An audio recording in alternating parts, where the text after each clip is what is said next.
துருவா துருவாசர் அப்படிங்கிற ஒரு மகரிஷி. அவர் தியானத்தில் இருக்கும்போது அவருக்கு தேவையான பணிவிடைகளை ஓராண்டு காலம் சிறப்பாக பண்ணி முடிச்சதுனால துருவாசகர் என்ன பண்ணுறாரு அப்படின்னா, அந்த பொண்ணுக்கு ஒரு திவ்ய மந்திரம் ஒன்று சொல்லி கொடுக்குறார். அதாவது இந்த திவ்ய மந்திரத்தை நீ சொன்ன அப்படின்னா அடுத்த கணமே தேவதைகள் எந்த தேவதையை நோக்கி எந்த வரம் கேட்டேனாலும் கொடுத்துருவாங்க. இதுதான் இந்த திவ்ய மந்திரத்தினுடைய சிறப்பு. இது எனக்கு நீ பணிவிட பண்ணி நான் மகிழ்ச்சியில் ஆழ்த்திட்ட, ரொம்ப சந்தோஷத்தில் உனக்கு இதை கொடுக்குறேன் அப்படின்னு சொல்லிட்டு தன்னுடைய ஞானக்கண்ணால் பின்னாடி இந்த குந்தி தேவியினுடைய புருஷனுக்கு நடக்கக்கூடிய ஆபத்தை அறிந்து கொண்டு இந்த திவ்ய மந்திரத்தை கொடுக்குறாரு. பாருங்க விதி எப்படிலாம் இருக்குதுன்னு பாருங்க. நம்ம ஏதோ ஒன்று நடந்துட்டா அதுக்காகலாம் ரொம்ப சங்கடப்படுறோம், ரொம்ப நொந்து போயிடுறோம், ரொம்ப அழுகுறோம் இல்லையா? அந்த மாதிரி விதி எப்படிலாம் அமைஞ்சிருக்குன்னு பாருங்க.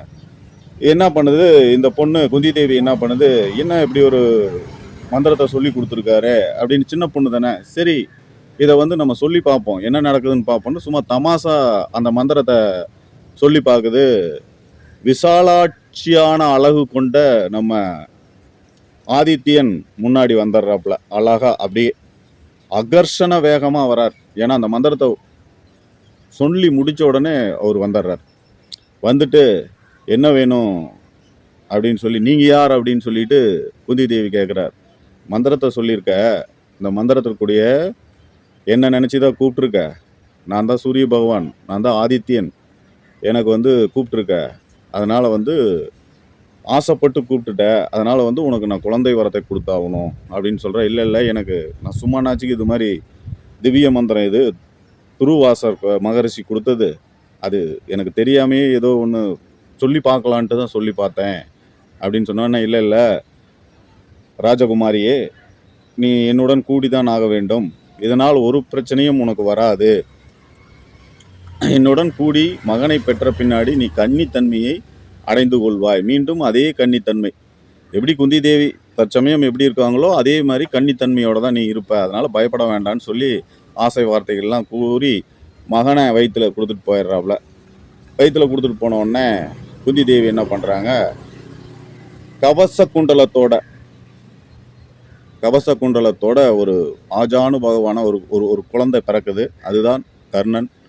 அது என்னடா இந்த வயசில் நம்ம பெற்றுட்டுமேன்னு யாருக்கும் தெரியாமல் ஒரு அட்டைப்பட்டியில் வச்சு, ஒரு பெட்டியில், மரப்பெட்டியில் வச்சு தண்ணியில் வச்சு அனுப்பிச்சி விட்டுருது. அது ஒரு தேரோட்டி எடுத்துகிட்டு போய் ஆண் குழந்தையாக இருக்குது, அது இவ்வளவு பிரகாசமாக இருக்குது, அது கவச குண்டலத்தோடு இருக்குது, தெய்வ கடாட்சகமாக இருக்குது அப்படின்னு சொல்லிட்டு தன்னுடைய மனைவியிட்ட கொண்டு போய் கொடுத்து வளர்த்துறாங்க. வளர்த்தி முடித்த உடனே அவங்க ஒரு பக்கம் வளர்த்திக்கிட்டு இருக்காங்க. இந்த அம்மா பெரிய பருவமங்கை ஆகிட்டாங்க. இப்போ திருமணம் பண்ணணும்.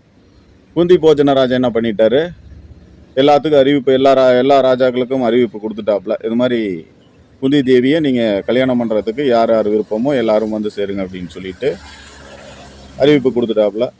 பாண்டுராஜாவும் வந்திருக்கிறாரு. பாண்டுராஜா வந்தோடனே குந்தி தேவி மாலையை கொண்டு போய் பாண்டுராஜா கழுத்தில் போட்டுடுறாப்புல. திருமணம் நடந்துடுது. திருமணம் நடந்துட்டு துவாரகைக்கு வந்துடுறாங்க. ஹஸ்தினாபுரம், துவாரகை இல்லை ஹஸ்தினாபுரத்துக்கு கூட்டிகிட்டு வந்துடுறாங்க. அங்கே வாழ்க்கை ஆரம்பிக்குது. இதுக்கப்புறம் இன்னொரு கல்யாணம் பண்ணிக்கிறார். இந்த கல்யாணம் ஏன் ராஜாக்கள்லாம் ஒரு கல்யாணம், 2 கல்யாணம், 3 கல்யாணம் ஏன் பண்ணிக்கிறாங்கன்னா, ஒரு ஆசைக்காகவோ இல்லை காமத்திற்காகவோ அல்ல, புத்திர பாக்கியங்களுக்காக, அதாவது குழந்தை செல்வங்களுக்காக. ஏன்னா இவ்வளவு அரசாட்சி இருக்கிறது, போர் வந்துட்டா அதுக்கு நின்று போரிடணும்.